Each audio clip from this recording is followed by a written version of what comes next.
Hello पिलामाने easy study को तुम मानक स्वागत। आज आमे तुम मानकर जना अजना बहिर एक विषय पढ़िबा जार नाम प्राकृतिक और कृत्रिम वस्तु। आमे माने समस्ते एक सुंदर पृथ्वी रे वास करुछे। आम मानकर चारिपटरे आमे प्रत्येक दिन विभिन्न प्रकारर जिनिस देखुचे। पृथ्वी रे अनेक प्रकारर जिनिस अछि जहाँ आमे माने प्रायतः देखि पारुछे। ताहा घरर बाहरे हेउ किंबा घरर भितरे थिबा जिनिस हेउ।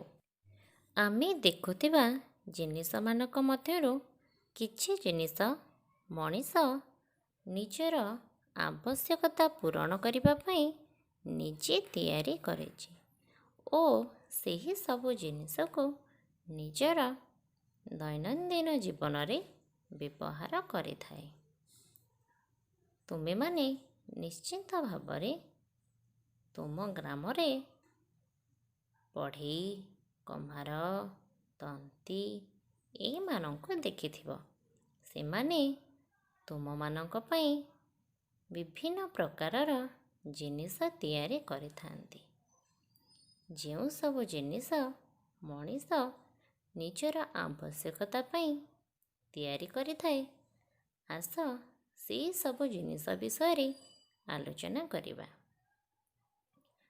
देख एही टेबुल टी को मनीष एही टेबुल टी निजे तैयारी करिछि। टेबुल परी मनीष एही झरकाटी को मध्य तैयारी करिछि। एहा द्वारा तार आवश्यकता पूरण होइथाए। सेही परी अन्य किछि जिनिस देखिबा जेपरी एही कबाटटी मनीष निजे तैयारी करिछि। कबाट परी एही बही गुड़िक मनुष्य निजे तैयारी करिछि। सेही परी एही कूप को लक्ष्य कर। एही कूप को मध्य मनुष्य निजे तैयारी करिछि।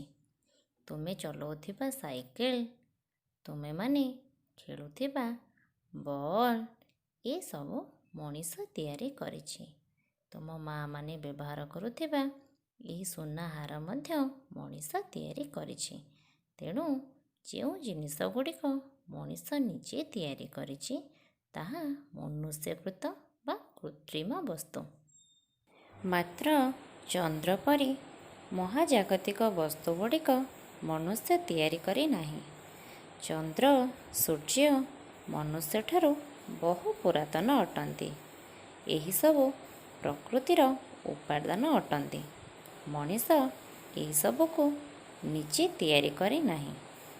माछ परी प्राणी, असरपा परी कीटपतंग एमाने प्रकृति रे जन्म नेइछंती। एमाने प्रकृतिर उपादान अटंती। सेही परी आम चारिपटरे देखा देउथिबा विभिन्न गछराजी मध्य प्राकृतिक उपादान अटंती। एहाको मनीष तैयारी करी नाही। तेणु जेउ जिनिस मनीष निजे तैयारी करी नाही ताहा प्राकृतिक वस्तु अटे। एबे एहाको लक्ष्य कर। एठारे विभिन्न प्रकार प्राकृतिक वस्तुर चित्र होइछे। तुमे माने एहाको मने रख। प्राकृतिक और कृत्रिम वस्तु संपर्क रे तुमे माने निश्चिंत भावरे धारणा पाई जाइथिबो। एबे निज बहिरे थिबा कार्य फर्द गुड़िको करी घरे गुरुजन मानकु देखाई नियो। तुमे माने भिडियोटी शेष पर्यंत देखिथिबारु तुम मानकु धन्यवाद।